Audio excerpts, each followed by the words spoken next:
We are learning more about Friday's deadly shooting at the CDC headquarters in Atlanta. The Georgia Bureau of Investigation says the suspect fired 500 rounds during the attack, which left a police officer dead. The suspect, who also died, apparently blamed the COVID-19 vaccine for making his back pain worse. While we have no evidence that his health problems had anything to do with the vaccine, the attack has understandably unnerved people who work at the CDC.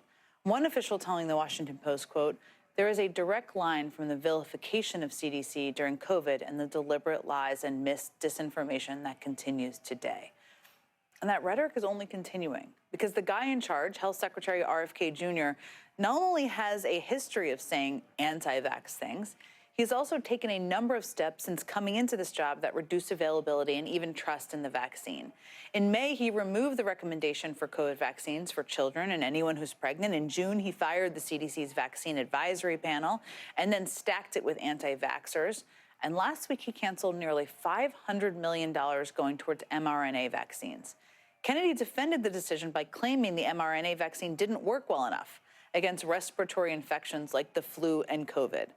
But we know from the pandemic that mRNA vaccines saved lives, more than 2.5 million, according to the Journal of the American Medical Association. And if the original explanation for cutting the funding weren't confusing enough, now the administration is trying another one.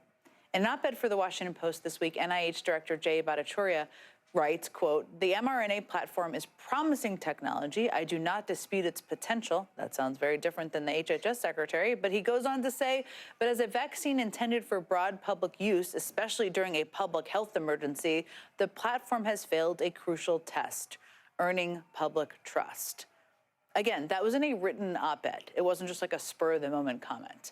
So we have Health Secretary Kennedy denying the vaccines work well enough, despite huge data to suggest otherwise, and using that to justify why they cut the $500 million for developing future mRNA jabs. And his NIH director saying, hey, it's got potential, but really they cut the money because the public doesn't trust the vaccines. Nothing like clear fact-based health advice from the people in charge there. There you go. Joining us now to help us actually get some clear, accurate health advice is Tom Frieden, former director of the Centers for Disease Control and Prevention. Thank you so much for being with me. And I hate to start here. I hate that we have to start here, but let's just bust any disinformation to start with. What are your recommendations as a medical expert on mRNA vaccines? How do you see this for people watching? Jen, the big picture is these are some of the best studied vaccines that have ever been delivered. They are proven beyond a shadow of a doubt to reduce the risk that someone will get hospitalized or die from COVID. That's particularly important for older people and people with underlying health conditions such as immunocompromise who are at higher risk. The COVID vaccination also seems to reduce the risk of long COVID in people who get it. So the statements that the COVID vaccine doesn't work or inaccurate statements that it's done more harm than good, these are simply untrue. And the good news here, and it's important to keep this in perspective, the good news, Jen, 93% of parents get their kids fully vaccinated. Mm-hmm. This is a small but unfortunately growing kind of anti-fact. I wouldn't say it's anti-vax, it's anti-fact. I don't think I or other public health doctors are pro-vaccine. We're pro-health. We're pro-child. Sometimes that means vaccines are the best way to get there. I mentioned the shooting last week, which I think it was incredibly startling. I mean, you know of course, very well. I mean, the people who work at the CDC are public health experts. They're people who are trying to do research, trying to deliver public health advice to the American public.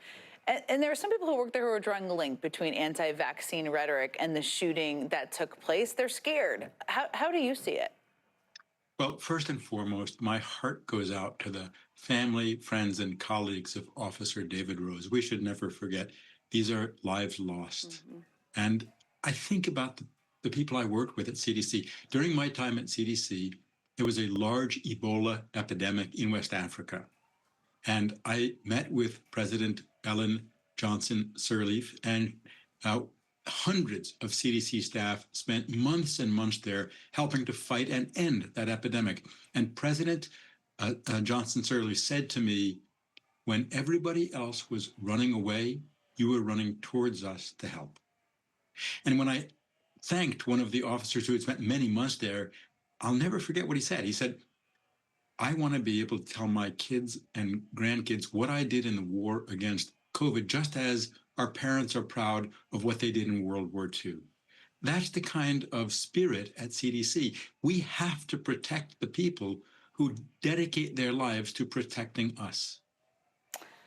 There were some crucial mRNA vaccines close to becoming available. You would know better than I do. But one of the tragedies here is about what it's preventing from moving forward, all of these cuts, potential breakthroughs. There was one, I believe, an mRNA vaccine that could prevent cancer that was close. But what other breakthroughs are we missing out on when this administration attempts to kind of shut the door to mRNA? Jen, I'd like to put this in context. Our computers have gotten better in the last few decades. Our cars have gotten better in the last few decades.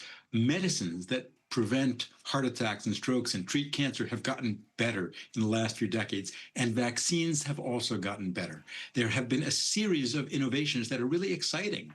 Vaccines that use fewer antigens, better adjuvants, vaccines that are more targeted, vaccines that use recombinant technologies, and mRNA vaccines, vaccines that link to sugars, what are called conjugated vaccines. These are a series of innovations, and all of them have made vaccines safer, more effective, and available to treat a wider range of illnesses. Already we have 2 vaccines, not mRNA vaccines, that prevent cancer from preventing infection with HPV and HBV. If we tie our hand behind our back and say, oh, let's fight infections and cancer without that because some people don't like it, that really is risking all of our health. This is about safer, healthier people. The CDC works 24/7 to protect people from health threats.